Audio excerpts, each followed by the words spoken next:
शंभवे गुरुवे नमः। शंभवे गुरुवे नमः। प्रणाम करती हूँ अपने जगत गुरु शिव गुरु माँ भवानी के चरणों में मेरा प्रणाम स्वीकारो। प्रणाम करती हूँ साहब दीदी के चरणों में मेरा प्रणाम स्वीकारो। प्रणाम करती हूँ आप सभी गुरु भाई बहनों के चरणों में मेरा प्रणाम स्वीकार हो। आगे सुनते हैं पुस्तक अन्न मिलाकर, पेज नंबर 54। एक दिन दोपहर में इन्होंने नीलम से कहा, मैं आज महादेव को खीर मोहन खिलाऊंगा। पाटन से 20 किलोमीटर दूर वन प्रांतर में एक मिठाई की दुकान थी जहां केवल खीर मोहन ही बनता था। उसी दिन नीलम के दूर का एक छोटा भाई मोटरसाइकिल से उनसे मिलने आया था। वह बालूमाथ का रहने वाला था। हरेंद्रानंद ने उससे कहा, पद्मा मोड़ चलो। बालूमाथ का रहने वाला था। हरेंद्रानंद ने उनसे कहा, पद्मा मोड़ चलो। मोटरसाइकिल से उसके साथ पद्मा पहुंचे। मिठाई की दुकान में अभी खीर मोहन बन ही रहा था। वहां से 9 किलोमीटर दूर नीलम का मायका था। तय हुआ तब तक मनातू से घूम आते हैं। ससुराल में देर हो गई। सूरज अभी नहीं डूबा था। सड़क पर मोरम बिछी थी। धूल का भी अंबार पूरी सड़क पर था। हरेंद्रानंद ने सोचा कि अगर पीछे बैठूंगा तो धूल उनकी देह को बेरंग कर देगी। इसलिए उन्होंने स्वयं मोटरसाइकिल चलाने शुरू की। लगभग 100 मीटर आगे बढ़ने पर दूर सामने लकड़ी लदा एक ट्रक आ रहा था। इन्होंने बाइक धीमी की और किनारे धीरे धीरे बढ़ने लगे। सड़क खाली थी। तेजी से ट्रक आगे निकला। धूल का अंबार उड़ा, कुछ नहीं दिख रहा था। अकस्मात मोटरसाइकिल बाएं एक पत्थर के ऊंचे टीले पर चढ़ गई। संतुलन बिगड़ा। लगा अब तो दोनों घायल होंगे ही। आश्चर्यजनक और स्वाभाविक रूप से मोटरसाइकिल वापस सड़क पर आई और अपने पूर्व की चाल में चलने लगी। पीछे बैठा नौजवान अचानक चिल्लाया, मेहमान, जंगल में इतनी अगरबत्ती कहाँ से महक रही है? इन्होंने कहा, चुप। शारीरिक संतुलन तो संभल गया था, किंतु अजीब और गरीब घटना ने उनके मन को बेचैन कर दिया। खैर, पद्मा पहुंचे। खीर मोहन खरीदा गया। मोटरसाइकिल की बत्ती जल चुकी थी। रास्ते की दुर्घटना की बात फिर चली। सही यात्री ने कहा कि महादेव को खिलाने हेतु हम लोग खीर मोहन लेने आए थे, इसीलिए बच गए। हरेंद्रानंद खुद मोटरसाइकिल चला रहे थे। सड़क काफी खराब थी, इसलिए घंटे भर लग गए आने में। हाथे में मोटरसाइकिल खड़ी की तो नजर चपरासी उपाध्याय जी पर पड़ी, जो सीढ़ी पर बैठे थे। वे साहब को देखकर खड़े हो गए। इन्होंने कहा, उपाध्याय जी अभी यहाँ अंधेरे में बैठे हैं? वृद्ध उपाध्याय जी रो रहे थे। अनजानी आशंकाओं से इनका मन संसकित हो उठा। पूछा, क्या बात है? उन्होंने बस इतना कहा, महादेव आए थे, चले गए। बरामदे से भीतर घुसते ही देखा नीलम पलंग पर बैठकर रो रही है।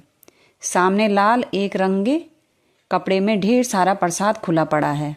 थोड़ी उत्तेजना में इन्होंने पूछा, अरे आप क्यों रो रही हैं? कमरे में पेट्रोमैक्स जल रहा था। नीलम ने रुआंसे मन से कहा, महादेव आए थे, चले गए। इसमें रोने की कौन सी बात है? उनका आना और जाना क्या वे अभी भी यही हैं? इन्होंने कहा। सामने पूजा घर में भी पेट्रोमैक्स की रोशनी जा रही थी। सामने देखा, चावल पर लिखा था, मैं यही हूँ बेटा। बिजली तो 1 महीने से नहीं है, सो कमरे में पेट्रोमैक्स जल रहा था। नीलम का रोना कम हुआ तो उन्होंने बताया कि लगभग 7 बज रहे होंगे। बरामदे से एक आवाज आई, घबराना नहीं मैया, मैं बाहर ही बैठा हूँ। मैया का पलामू में अर्थ होता है बेटी। नीलम ने समझा उपाध्याय जी हैं, क्योंकि वे नीलम को मैया कहते थे। दरवाजा बंद था। नौकर को आवाज देकर नीलम ने दरवाजा खुलवाया। उपाध्याय जी अंदर आए और उन्होंने दरवाजा बंद कर दिया। दरवाजा बंद करने के तुरंत बाद फिर आवाज आई, मैया हम बाहर ही हैं, घबराना नहीं। उपाध्याय जी और नीलम घोर अचरज में। नीलम ने दरवाजा खोला। बाहर घुप अंधेरा था। रोशनी का तो सवाल ही नहीं, क्योंकि प्रखंड परिसर का ट्रांसफार्मर 1 महीने से जला हुआ था। देखा बरामदे में चारों ओर धवल मधुर किंतु तेज प्रकाश फैला था। सामने एक लंबे कद के साधु खड़े थे। बोले, मैया प्रसाद लो। नीलम ने प्रसाद ले लिया। हड़बड़ी में उपाध्याय जी को प्रसाद थमाते हुए सामने खड़े साधु के पैर पर झुक गई। अपने दोनों हाथों से उनके दोनों पैर को पकड़ा और माथा टेक दिया, मानो अपना सर्वस्व, अपनी पूरी श्रद्धा को समर्पित कर दिया हो।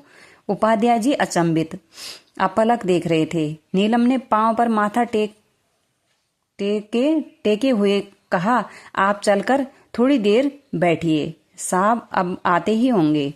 वे महादेव को खिलाने के लिए जंगल से खीर मोहन लाने गए हैं। उत्तर मिला, मुझको सब मालूम है बेटा, जाने दो, बहुत जरूरी है, फिर आऊंगा। नीलम की एक नहीं चली। अचानक बरामदे में अंधेरा छा गया। नीलम ने अपने को पाया कि वे अकेले बरामदे में बैठी हैं और माथा जमीन पर टिका था। अब साधु नहीं तो प्रकाश कैसा? अंधेरा तो पूर्व से ही था। अजीब व गरीब स्थिति। उपाध्याय जी ने रुआंसे गले से नीलम को कहा, मैया अंदर चलिए। अपनी मालकिन को भीतर कमरे तक पहुंचाकर साधु द्वारा दिए गए प्रसाद को सौंपते हुए बाहर बरामदे में आकर बैठ गए। नीलम को रोता देखकर ये भी रोने लगे थे। फिर हरिंद्रानंद ने अपनी घटना सुनाई और बताया कि अभी मैं और आपके भाई अस्पताल में होते और आपको पता भी नहीं चलता। आए साधु ने ही चलती मोटरसाइकिल को पत्थर के टीले से उठाकर चलती अवस्था में ही सड़क पर रख दिया था। तभी तेज अगरबत्ती की गंध उस जंगल में आई थी। नीलम का मन अब शांत हो चुका था। महादेव को खीर मोहन चढ़ाया गया। प्रसाद उठाया तो लगा प्रसाद किसी ने ग्रहण किया है। मात्रा थोड़ी घट सी गई थी। अपने गुरु सहित साहब दीदी के चरणों में प्रणाम।